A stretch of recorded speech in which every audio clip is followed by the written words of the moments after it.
টানা কয়েকদিনের টানা বর্ষণে কিন্তু বিপর্যস্ত হয়ে পড়েছে নরসিংদীর কৃষক সমাজ। নরসিংদী জেলার বিভিন্ন উপজেলার যে বিস্তীর্ণ ফসলের জমি কিন্তু পানিতে তলিয়ে গেছে, সেমনটাই কিন্তু আমরা জানি।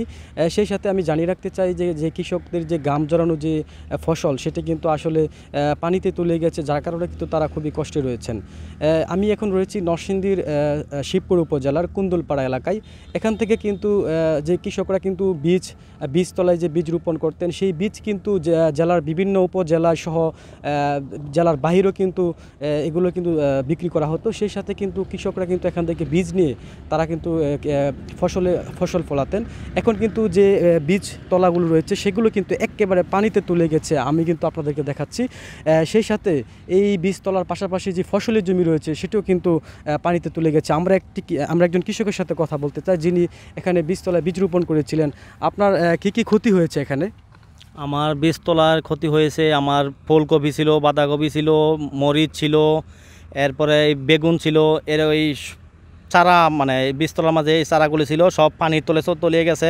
এখন আমাদের এইগুলি আর কিছুই করার মতো ভাও নাই। আমাদের অনেক কষ্টের পরে এগুলা মাথাইছি, চারা মাতানোর পরে এখন দেখা গেছে পানির তলে নিয়ে গেছে। এখন আমাদের মনে করেন যে এখন আর কিছু করার মতো নাই।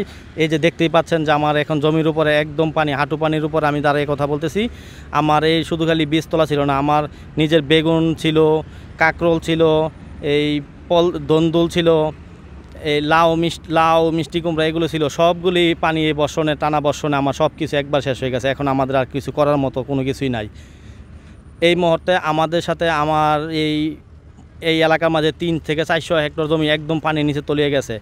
পানি তলিয়ে গেছে এইরকম অনেকেরই, আমার মতো অনেকেরই সব কিছু শেষ হয়ে গেছে। এখন আর কিছু করার মতো আমাদের আর কিছু অবলম্বন নাই। শেষ অবলম্বন যেটুকু ছিল সেটুকু আমরা শেষ করে দিয়েছি, এখন পানি নিয়ে গেছে। এখন যে আমরা শুনছিলাম আসলে কৃষকরা বলছেন যে বীজতলায় ডুবে যাওয়া আসন্ন মৌসুমের যে আবাদ মারাত্মকভাবে ব্যাহত হবে। পাশাপাশি কিন্তু যে ধানের চারার পাশাপাশি মরিচ, বেগুন, শাকসবজি সব কিন্তু নষ্ট হয়ে গেছে। একজন ক্ষতিগ্রস্ত কৃষকের সাথে আমরা কথা বলছিলাম, তিনি বলছেন যে ঋণ নিয়ে জমিতে বীজ রোপণ করেছিলেন, পাশাপাশি কিন্তু তার যে বীজতলা সেটা কিন্তু একেবারে পানির নিচে তলিয়ে গেছে। এখন তাদের যে স্বপ্ন সেটা কিন্তু একবারে ভেঙে গেছে বলে আমাদেরকে জানিয়েছেন। আমরা কথা বলেছি স্থানীয় কৃষি বিভাগের সাথে, তিনি বলছেন যে ক্ষতির পরিমাণ নিরূপণ করা সহ এবং ক্ষতিগ্রস্ত কৃষকদের সহায়তার জন্য কাজ করবেন। স্থানীয় কৃষকরা বলছেন যে এই যে জমি রয়েছে এগুলোতে কিন্তু যে বীজ রোপণ করেছিলেন প্রায় 200 জনের মতো কৃষকরা, তাদের যে ক্ষতির পরিমাণ প্রায় কোটির কাছাকাছি। তারা বলছেন যে আগে যে পানি নিষ্কাশনের ব্যবস্থা ছিল সেই পানি নিষ্কাশনের ব্যবস্থা কিন্তু এখন বন্ধ রয়েছে। তার কারণ হচ্ছে যে ঢাকা সিলেট মহাসড়কে কিন্তু 6 লেনের যে প্রকল্পের কাজ চলমান, সেই কাজের কারণে কিন্তু তারা যে ড্রেনটি ছিল যে পানি নিষ্কাশনে সেটা কিন্তু বন্ধ রয়েছে, যার ফলে কিন্তু বৃষ্টির পানি কিন্তু প্রত্যেকটি ফসলের জমিতে কিন্তু জমে রয়েছে।